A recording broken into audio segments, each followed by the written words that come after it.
El día de hoy vamos a hablar de fracturas pediátricas alrededor de la pelvis, que en realidad, aunque no parecen ser muy comunes, pasan muchas veces subdiagnosticadas y de manera subclínica y representan un riesgo latente y real para el paciente.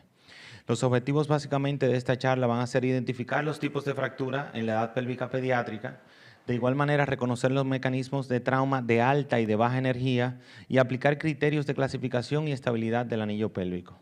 Básicamente la epidemiología a nivel de incidencia internacional, esta van a representar entre el 1 y el 2% de todas las fracturas en niños. La mortalidad global va de 5 a un 15% en el trauma pélvico de alta energía.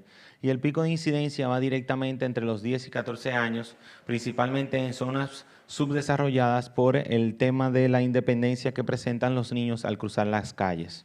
De igual manera, en Latinoamérica presentamos datos que van a ser emergentes, pero que tenemos muchos centros de trauma pediátrico que no llevan los registros clínicos y la mortalidad va a ser menor en vista de que los niños tienen mayor capacidad de tolerar cambios bruscos de la volemia. En cuanto a la América Latina y del Caribe específicamente, tenemos patrones epidemiológicos particulares. Nosotros tenemos un trauma vehicular de atropello que va a ir directamente a nivel de alta energía y va a caer en países que es completamente desarrollados. De igual manera, la ausencia de protocolos unificados en la región es importante definirla y gracias a Dios se está abriendo en conjunto con el Servicio Nacional de Salud una red de trauma hospitalaria donde vamos a poder edificar protocolos que van a llevar un registro multicéntrico y vamos a poder determinar cómo podemos ayudar en esta parte. De igual manera, la anatomía va a ser completamente relevante. Tenemos peculiaridades en esta. El cartílago trirradiado va a estar activo entre los 15 y los 16 años, lo cual va a generar un foco único de lesión. La sínfisis púbica y las articulaciones sacroiliacas van a ser más elásticas, por lo que en vista van a tener una mayor absorción de energía. También el periósteo, al ser más grueso y vascularizado, van a tener una cicatrización ósea donde van a tener una disminución de los tiempos prolongados de encamamiento. Y el potencial remodelado, que es conocido en niños, que va a tolerar mayor angulaciones. Directamente los mecanismos de alta energía van a ser donde vamos a tener fuerzas de compresión lateral y anteroposterior que cada una va a definir un trauma de lesión o un patrón de lesión.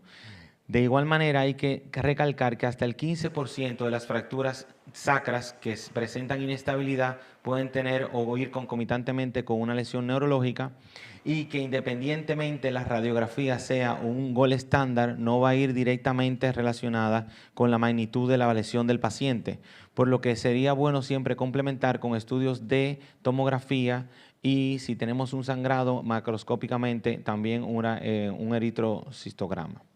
De igual manera, en traumas de baja energía vamos a presentar avulsiones y fracturas por estrés, que principalmente van a estar dadas más en pacientes con mucha actividad física, pero de predominio repetitiva. Si el paciente hace mucho frenado y acelerado, va a presentar traumas específicos que van a estar relacionados a la actividad que está presentando. De igual manera, el dolor va a ser agudo y va siempre a ir relacionado con un estruendo que el paciente puede identificar en el momento en el que este pasa. Nosotros vamos a tener una clasificación pediátrica que básicamente tenemos la de Toro Disiek y que se va a complementar con la clasificación AO pediátrica para tener una planificación quirúrgica. Básicamente tenemos entre avulsiones y de alta energía, como comenté. Pero una regla práctica para la clasificación es que si todas las fracturas de pelvis tienen una disrupción posterior, van a ser inestables hasta que se demuestre lo contrario.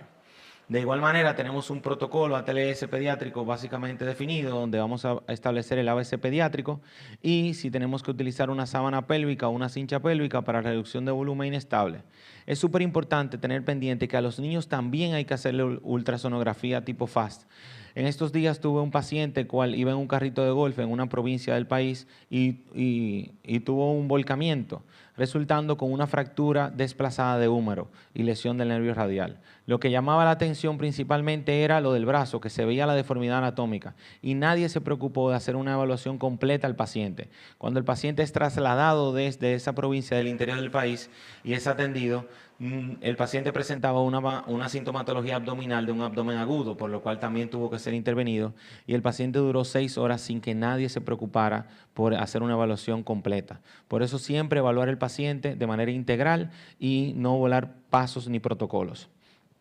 Tenemos en fracturas de alta energía la lesión del anillo posterior. Básicamente es un mecanismo que va a ser de compresión vertical o cizallamiento y puede estar acompañado de una complicación neurológica.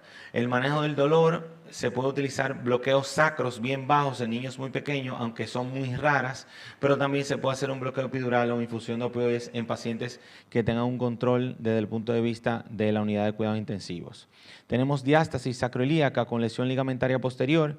Básicamente también este es de alta energía y el mecanismo de compresión es de lateral o cizallamiento vertical sobre la articulación sacroilíaca.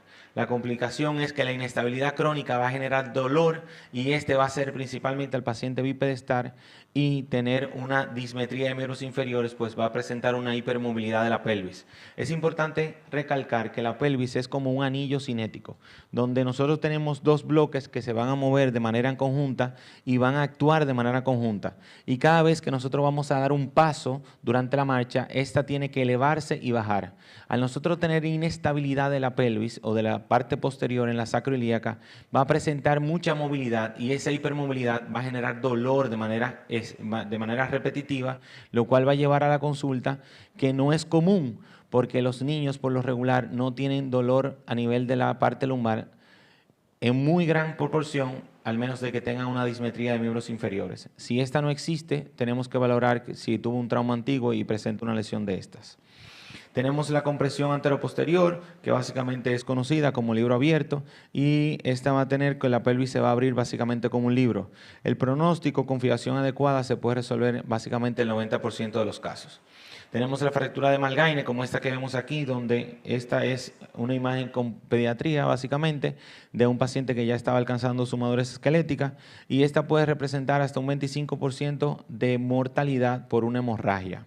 Básicamente el mecanismo también es por cizallamiento vertical. Tenemos las lesiones de alta energía en el cartílago oficiario, que es la epifisiolistesis, que es la más común. ¿Y por qué determinamos que esta es de alta energía y no de baja energía?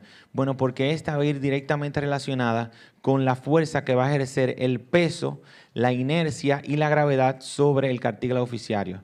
Y al ejercer ese desplazamiento mayor, vamos a tener una lesión o una fractura de la fisis, lo cual se considera de una alta energía. Básicamente sabemos que esta condición es puramente quirúrgica y tenemos que hacer una fijación dependiendo de la evolución del paciente.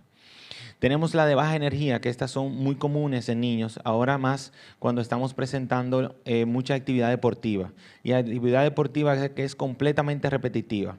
Tenemos alusiones de la espina ilíaca anterosuperior, básicamente por la inserción muscular que se presenta ahí. Y aquí tenemos una imagen de cómo se ve. Y lo más importante es que cualquier fractura que presente un desplazamiento mayor a 2 centímetros debe de ser con fijación interna tratada.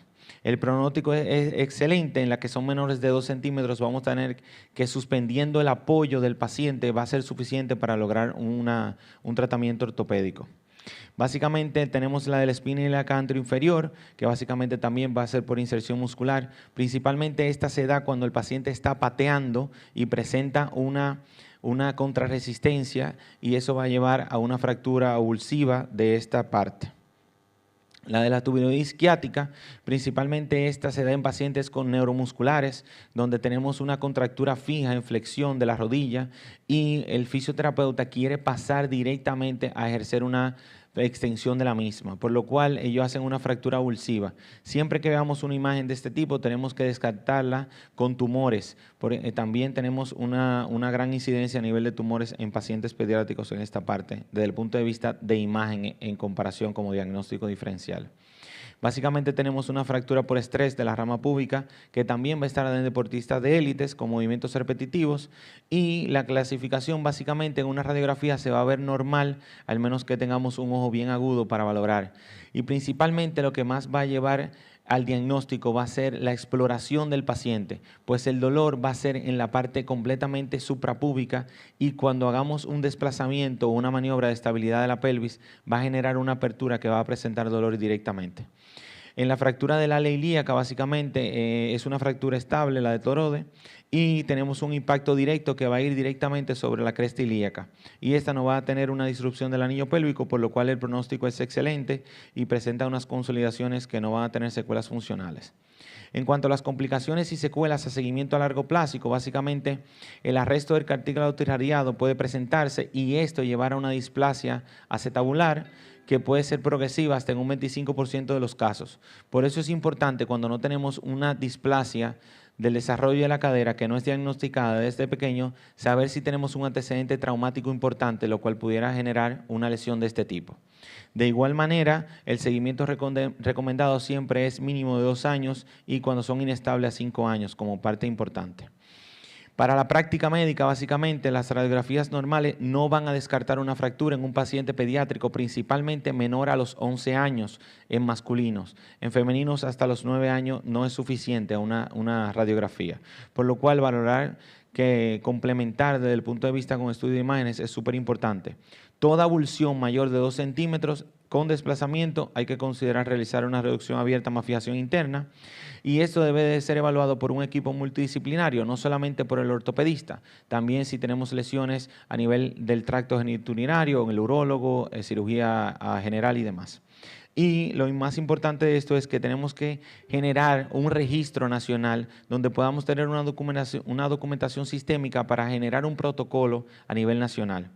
Las conclusiones, básicamente, las fracturas abulsivas son las más comunes y el manejo es completamente conservador en la mayoría de sus casos y que el seguimiento a largo plazo es imprescindible, pues puede presentar limitaciones en el movimiento desde el punto de vista articular a nivel de las caderas y representar un problema mayor para la vida adulta. Muchísimas gracias y espero que sea de su agrado.